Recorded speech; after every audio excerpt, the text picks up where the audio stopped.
Right everyone, welcome back to the channel, and today I'll be going through my round 22 AFL footy tips, and it was a pretty good week. Round 21, we got a few decent games, and most of us I think would have tipped pretty well. For those that are probably wondering if I did go to Collingwood, Brisbane and vlog the game, I did. I had a few SD card problems which led me to sort of delay it a little bit, so what I figured I may as well just put it on my second channel, so the video will be up right down below. Give it a watch if you haven't already after this video. Let's look at what I did. So I actually ended up tipping an 8 out of 9. I still ranked in the top 36, but you could probably make the argument really that I should have got a 9, given that the only tip I got wrong was the West Coast game, and that was just because I screwed up with my Collingwood v Richmond game, and as a sort of a punishment I tipped West Coast. So the rank is looking really bad, but in all honesty I don't think I've been that bad in tipping. Let's go through the round real quick, and we start off on the Thursday, and no one expected the Bulldogs to win by the way that they did. Just an absolute smashing, and everyone would have been off by a lot with a margin, but at least I did get the tip right, and I'm happy. You know, it shapes up the 8. It makes the 8 race a lot closer. Adelaide v Hawthorn, the game of the round, and one of the games of the year. Hawthorn kicked the first 5, but Adelaide just got the game going their terms and just didn't look back. It was a really good game. On Saturday, yes, I tipped West Coast, but obviously, if you watched the video, you would have known I had a pretty strong feeling the D's would win, and 83 points is an indictment on the Eagles right now. Gold Coast got a big win over Richmond. They're almost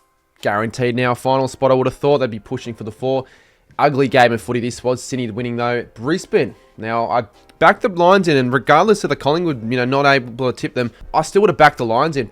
Big win. Really cementing their top 4 chances once again. Sunday games were very easy to tip. I went the home team. St Kilda beat North Melbourne unconvincingly. Geelong beat Port Adelaide pretty convincingly. And then Fremantle beat Carlton. Right, let's go through the tipping comp now, and we'll start off with total scores. And we have a new leader, I'm pretty sure. This person tipped an 8 with a joker last week.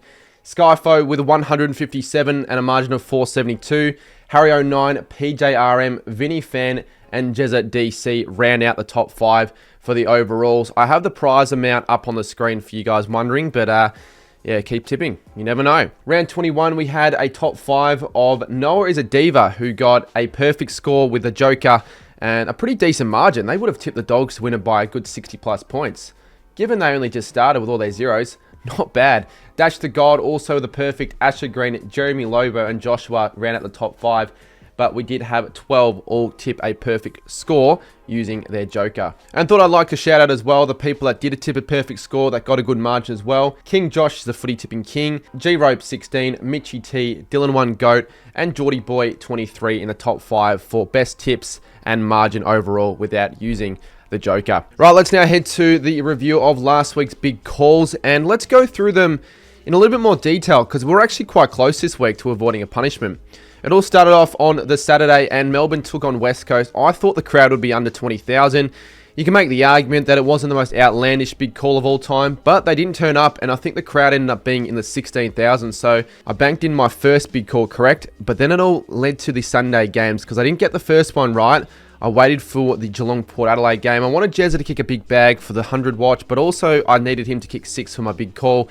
And he kicked his 6th goal with a few minutes to go. So I was tuning into the last game thinking, I'm a half a chance here with Fremantle v Carlton. So I was all down to the last game. It's been probably 9-10 weeks in a row without getting a single week of correct big call predictions, and I said that the Blues would win 2 or more quarters, and it turns out they did exactly that, winning the first 2 quarters and getting me over the line. So finally, after 9-10 weeks, however long it's been of absolute misery and just back-to-back punishments, this week I can finally lay back and relax knowing that I don't owe one in the big bank of punishments. But I figured we may take a look at the one that did get the most likes. Will Gibson, wear a dog's Guernsey and make an hour stream on all 4s, barking and woofing. Well, thank fuck I don't have to do that. One thing as well, now that we're getting into the pointy end of the season, I am going to eliminate any punishments that revolve me going to games, due to the fact that there is a limited bracket of games left available, and it's almost impossible now to get some of these big calls done. So for any of those ones, I'm avoiding for the rest of the season. And given it is the pointy end of the season as well, there's not long to go for the Cardi medal. I'm really prepped for that. It's going to be a close count. I know the votes count at the moment. I'm not going to spoil it, but if you haven't already voted for round 21, put your top 3 for 3, 2, 1. And at the end of the year, we'll be doing an award stream, Brownlow-like live stream, and it'll be good fun on the channel. If you haven't subscribed yet, do that. Check if you are. Check if you're that 50% or more that haven't, so you can stay up to date with all the tipping videos, plus all the other stuff that'll be posted throughout the rest of the season. But yeah, let's head to my tips now for round 22. We've got a pretty good round coming up. That first game on the Thursday is Hawthorn Collingwood. It's going to be a big game. It's probably already a sellout, and one that is going to determine that top 4 and top 8 race. I remember the last time these two sides played, I think, was on a Friday. The Hawks got battered against the Pies, but that was when they were red hot. They're sort of falling into a bit of a slump at the moment, and I feel like the Hawks are sort of gettable. Hawthorn need to win this game for top 8. They've got 3 games remaining. I don't think one win's going to do it for them. They've just been a bit of an almost side as of late. They just did not have that mental maturity late when the game was on the line after such a hot start against the Crows, being up at 3/4 time to get the win. But they wouldn't lose many followers. The problem is, though, Will Day's now out for the rest of the year, their best player. And is that tall 4 key forward combo going to work for the rest of the year? Are they going to persist with that? Perhaps might work against the Pies because they're a little vulnerable at the moment. Then their defense quite shaky. Darcy Moore seems to be really out of form. And their defenders just aren't really getting the job done down back. And it was showed on the weekend against the Lions. You know, Logan Morris particularly dominated. They're probably a little bit too dependent on Nick Dacos, it feels at times as well. And Dan Houston, real worries. Is he really fitting into that side well? I think now for Collingwood, they know that this game matters a lot more than probably what was once anticipated a few weeks ago. That top spot is probably gone. They now need their best players playing for them for the rest of the year. It is very important for Collingwood. Could see this going either way. I think Hawthorn are capable if they bring their pressure, get off to a hot start. But can they do it all the way? Collingwood are going to want to respond. I wouldn't put it past Hawthorn winning, and I'm actually thinking they're going to probably win this game in a bit of an upset for their top 8 chances. I know I can't tip Collingwood for the rest of the year, so it sort of goes against that. But I generally reckon Hawthorn, one of their last home games of the year, I think they're going to find a way here. And if they win this, they might just make the 8. So let's back in the Hawks for a Thursday night. Really good game. This will be one of the best games of the round, probably. Hawthorn by 14. And if they win, I think the pressure's going to be up there. So let's go 80 more tackles is my big call. Rightio, next up on Friday night, and this could fear to be ugly for Bombers fans. It's Geelong and Essendon at GMHBA Stadium. Who thought this would be a good idea to put on a Friday night? I mean, it was never going to end up being a game between two sides sort of close to the ladder. Cats always have a number on Essendon at GMHBA, but right now, it couldn't really fear to be any worse, to be honest, given the two sides' form right now. You know, obviously, everyone's talking about Jeremy Cameron and whether he can kick 100 goals. There is a real chance he does it, potentially in the home and away season. They were feeding him the footy last week against the Power, and he ended up getting well held by 2 or 3 Port players. But he probably could have kicked 8+ if Port Adelaide weren't so adamant on trying to, lock him down later in the game. They kept feeding him the footy, but when they were locking away Jeremy Cameron, the Cats had a lot better opportunities at goal from closer out and better positions. Jack Martin kicked 4 goals in 5 minutes.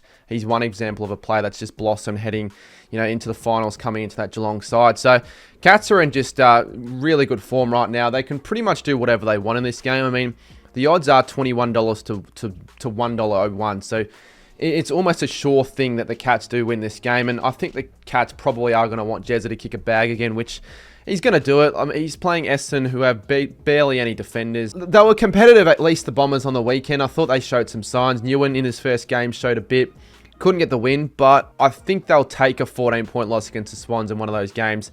It isn't going to be much better here. I think the Cats are going to score at least a good 22, 23 goals. I'll be going to this game just sort of to watch Jezza, see how well he plays. I think this could be the biggest margin of 2025. I expect a huge pumping. So I'm going to tip the Cats by 125 points. My big call, I could talk about Jezza.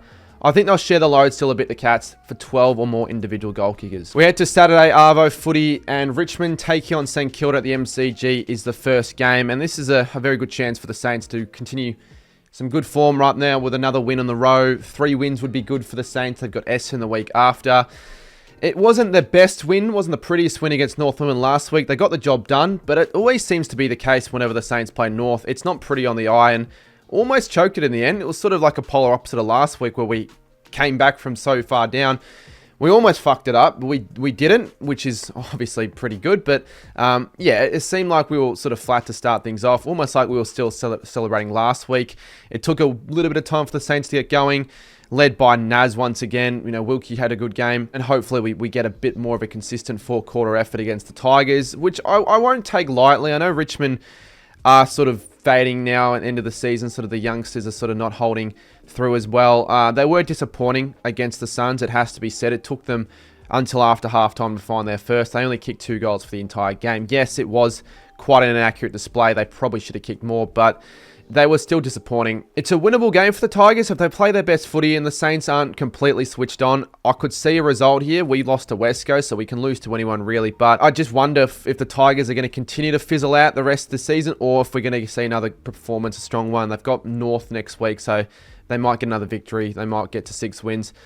It shouldn't be against the Saints. If the Saints really want to, they should win this game by 5, 6 plus goals. Like earlier in the year, we won by 80. But I will tip the Saints by 28 points. My big call, Naz and Sinclair combined for 70 touches. And just one more thing. For the first time ever, for a St Kilda game, I'll be doing an IRL live stream. So normally I go to the game, I vlog it. I haven't sort of been doing them as much. Like I didn't vlog the North game because I kind of just wanted to enjoy it. It wasn't a massive game for YouTube or anything like that. IRL livestream could be interesting for this game, so hopefully don't lose. Next up, we have 4:15 PM at the Gabba. Brisbane take on Sydney. The grand final rematch just doesn't have that quite the same feeling as it did at the start of the season. And considering where both these sides are on the ladder, I'm feeling like a pretty easy tip is on the cards here. Brisbane looked good last week and they re-solidified their top 4 chances and aspirations. I think now they're probably definitely a top 4 lock if they continue going about the footy that they did play last week. This is another must-win game for them. But given the last, since round 14, 34-1, top 9 sides against bottom 9 sides. So the Lions had had the luck in their favour here, and they tactically outplayed Collingwood last week. It was a really good watch. Logan Morris up forward, kicked 6 goals. It was just awesome to watch. Henry Smith brought into the side, kicking 3.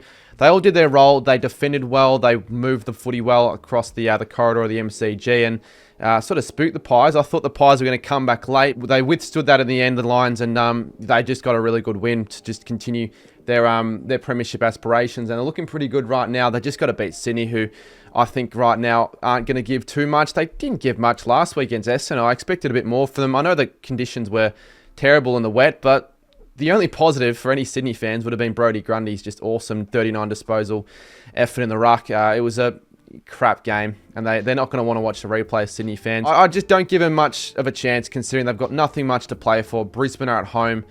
I wouldn't think they'd drop this one, and I think Brisbane need another strong performance because after the Gold Coast game, we needed a response to see from the Lions. I didn't think they were out. I'm going to go the Lions to win quite well by 40, with my big call, the Lions to win in every single quarter. Rightio, we head to the Saturday night games. We have 2 that don't look too appetizing on paper. First one being Carlton and Gold Coast at Marvel Stadium.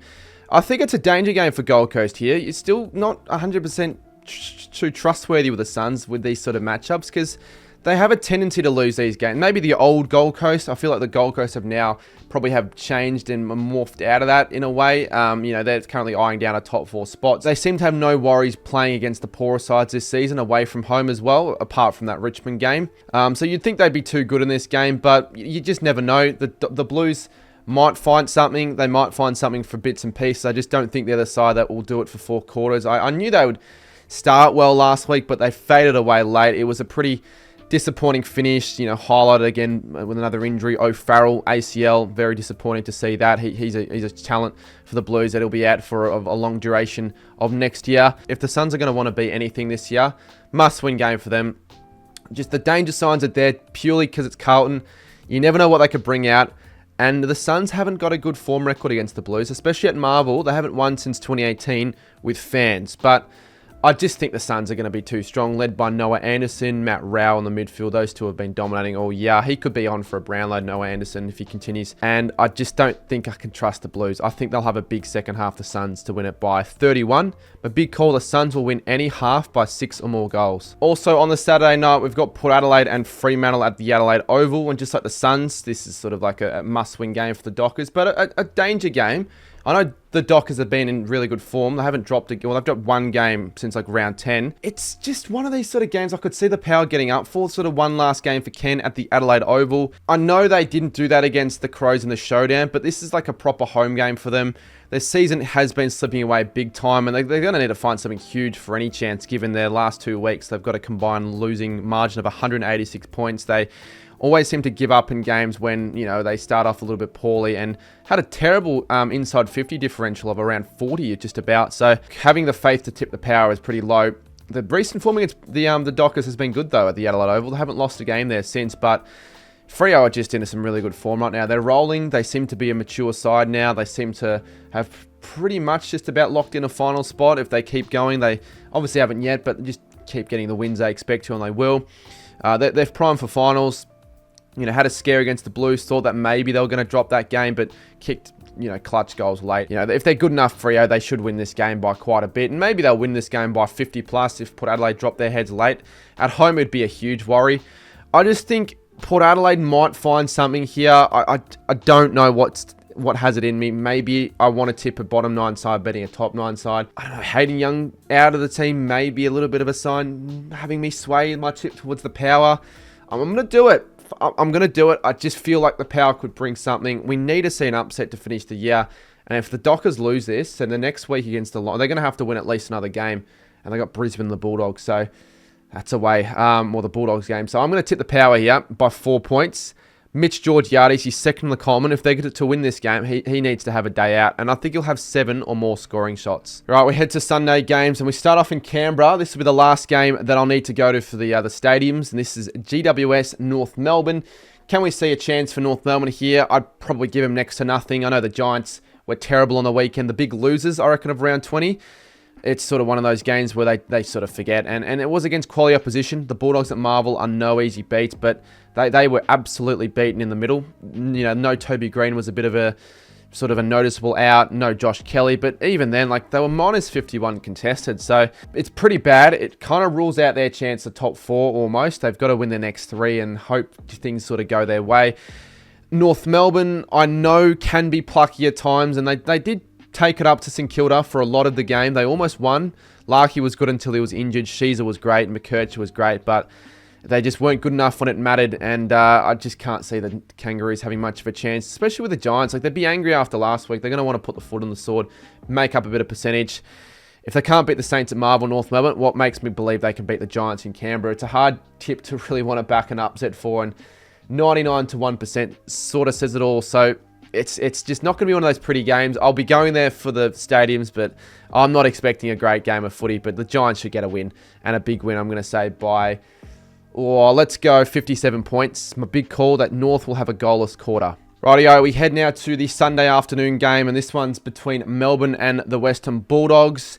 And the Bulldogs had such a good round in round 21. Not only did they smash the Giants, who are sort of in a similar position around them on the ladder, by 88, they had Hawthorn losing, and they just got the results that mainly went their way to give themselves a really good push for the 8. And this is around the time of the season where they play some really good footy. They almost play their best footy around this time, when they sort of know their season's sort of on the line and they start picking up with some good wins. They finally played some good footy against a top 8 side last week. They did it twice now against the Giants, but by 88 points, shows what they're truly capable of. There was a period in that second quarter, I think they had a 31 disposal pasture play sequence without the Giants touching it once. So just a complete domination. They bullied the Giants, and it's not something you expect a lot from the Dogs.